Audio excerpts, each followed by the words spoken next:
दोस्तों नमस्कार, स्वागत है आपका आज के कार्यक्रम में। टीएमसी के सांसद हैं बहरामपुर से लोकसभा सांसद यूसुफ पठान। आज उनकी चर्चा थोड़ी विस्तार से करूंगा। उन पर दो कंट्रोवर्सी है। एक तो कंट्रोवर्सी जिस राज्य से आते हैं वो वहां से है, गुजरात से, और दूसरी कंट्रोवर्सी बंगाल में। कैसे है पहले आपको विस्तार से बताता हूं। सबसे पहले इन्हें अभी 2 दिन पहले गुजरात में हाई कोर्ट ने एकल जज थी मोना भट्ट, उन्होंने इन्हें कड़ी फटकार लगाई और कहा कि आप जमीन कब्जा करने वाले अतिक्रमणकारी कैसे हो गए। ये जज साहब ने साफ अपने सवालों में पूछा उनसे, उनका जवाब देना मुश्किल था उनके लिए। हालांकि वो बार बार बेशर्मी से अपना पक्ष रख रहे थे कि नहीं वो जमीन मुझे दे दी जाए।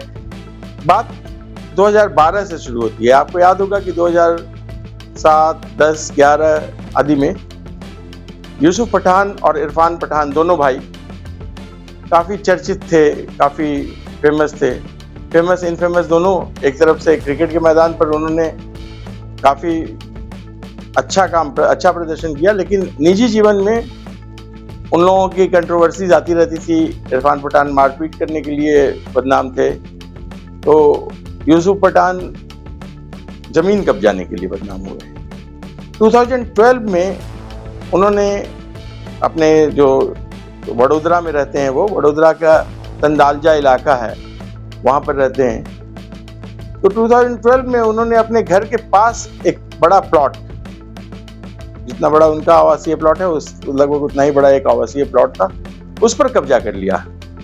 और कब्जा किया भी ठोक के। उन्होंने कहा कि नहीं, वहां की अथॉरिटी को उन्होंने बाकायदा लेटर लिखा कि हमको ये जमीन दे दीजिए, मैं आपको 57,200 कुछ रुपए के रेट पर आपको पैसा दे रहा हूं इसका। सरकारी जमीन जब भी बिकती है, खासकर गुजरात में भी या कहीं भी, तो अगर सरकारी प्लॉट है तो उसकी नीलामी होती है।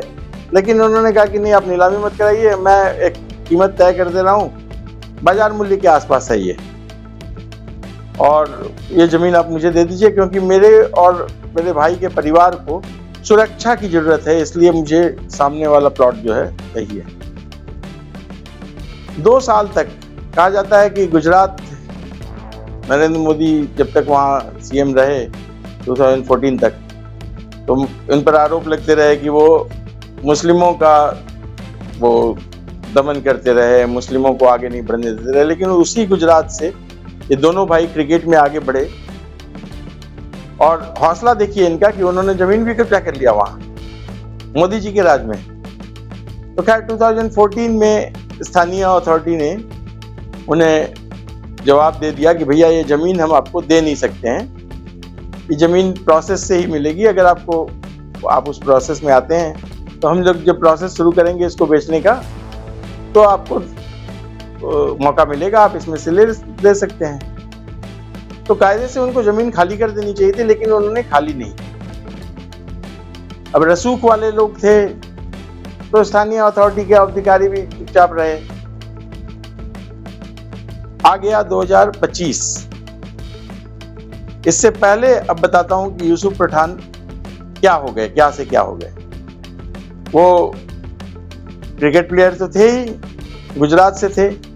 टीएमसी ने, जो ममता बनर्जी की पार्टी है टीएमसी, उसने उन्हें पिछले लोकसभा चुनाव में 2024 में टिकट दे दिया अपनी तरफ से बहरामपुर से। बहरामपुर वेस्ट बंगाल में। यूसुफ पठान जिंदगी में कभी बंगाल मतलब क्रिकेट खेलने या और दौरे पर गए होंगे तो अलग बात है, लेकिन रहने या घूमने तो नहीं गए। लेकिन उन्हें बुला लिया गया। बहरामपुर सीट की भी एक कहानी है बहुत मजेदार।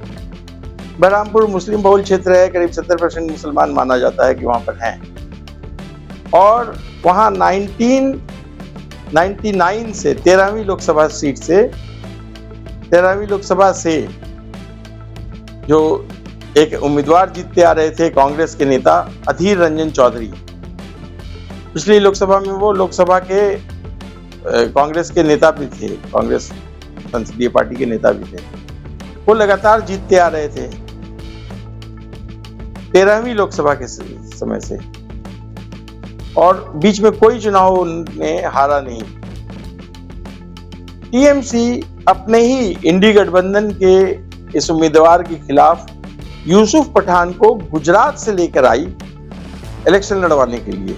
अच्छा, स्थानीय वोटर भी देखिए कितने वफादार, जिन्होंने अभी तक इनके खिलाफ हर उम्मीदवार को हराया, लेकिन यूसुफ पठान आए तो पठान हो गए वो, तो उनको जिता दिया और इनको लात मार दिया। खैर, अधीर रंजन चौधरी बेचारे अपना समूह लेके ये भाईचारा निभाते हुए अपना किनारे को गए। लेकिन अब इसके बाद फिर कट टू गुजरात, वडोदरा में अथॉरिटीज ने कहा कि भैया अब आप सांसद हो गए हैं, एक जिम्मेदार पद पर हो गए हैं, अब तो जमीन पर से कब्जा छोड़ दीजिए। अब यूसुफ पठान तैश में बोले नहीं, हम जमीन कब्जा नहीं छोड़ेंगे, हम तुमको बल्कि कोर्ट से तुमको ले लेंगे, हासिल करके दिखाएंगे। चले गए हाई कोर्ट में सुनवाई चली कुछ दिन, और एकल जज मोना भट्ट की बेंच थी। उन्होंने, मोना भट्ट ने कहा, जज साहिबा ने, न्यायमूर्ति मोना भट्ट जी ने उनसे कहा कि भैया आप इतने जिम्मेदार पद पर हैं और आप अतिक्रमणकारी बन गए, आप लॉ मेकर हैं। ये इधर उधर बंगले झांकने लगे, बोले नहीं हम तो मांग रहे थे जी जमीन। बोले मांग रहे थे यार, नहीं मिला तो आप कब्जा कर लीजिएगा।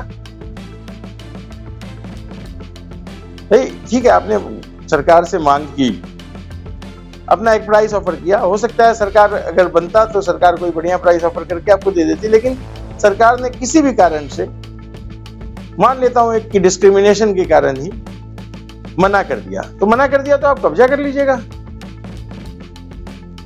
तो वो कब्जा था इनका, और अब कोर्ट से उन्हें फटकार मिली, और अब पता नहीं आगे वो क्या होगा। उस जमीन का खाली होगी, उस पर बुलडोजर चलेगा, क्या होगा कार्रवाई अभी पता नहीं। लेकिन फाइनली अभी 2 दिन पहले जज साहिबा ने उन्हें खूब फटकार लगाई और उनको जमीन खाली करने का आदेश दे दिया। अब कंट्रोवर्सी नंबर 2, जो मैंने शुरू में बताया था कि 2 कंट्रोवर्सी है, एक गुजरात में जहाँ के रहने वाले हैं, और एक जो उनकी ताजा कर्म भूमि है, पॉलिटिकल कर्म भूमि बंगाल में। अब बंगाल में क्या हुआ कि ममता बनर्जी, जो इधर में हाल फिलहाल में उनका जो पॉलिटिकल ध्रुवीकरण है वो बंगाली बनाम नॉन बंगाली का है, तो विपक्ष, वहां जो विपक्ष है बीजेपी, उन्होंने उसको घेरना शुरू किया कि भैया अभी तक तो आप बंगाली नॉन बंगाली बोल रही थी, यूसुफ पठान कहां से आ गया? यूसुफ पठान तो कहीं बंगाली भी नहीं है, इसको तो बंगाली आती भी नहीं है, बंगाली बोलने भी नहीं आती है।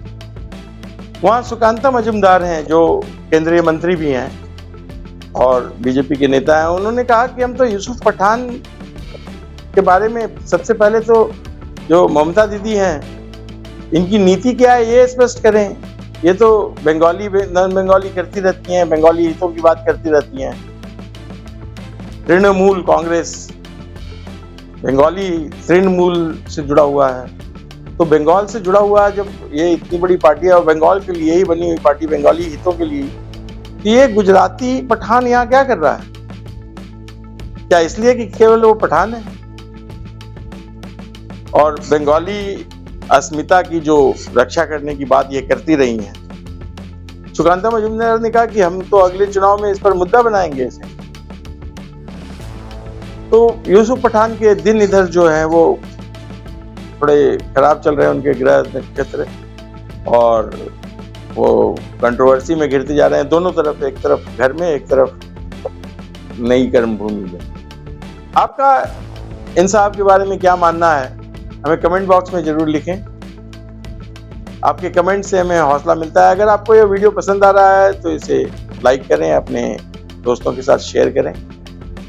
आज के वीडियो में इतना ही। अगले वीडियो में फिर किसी और मुद्दे के साथ आपके सामने उपस्थित होंगे। तब तक के लिए धन्यवाद, नमस्कार, जय श्री राम।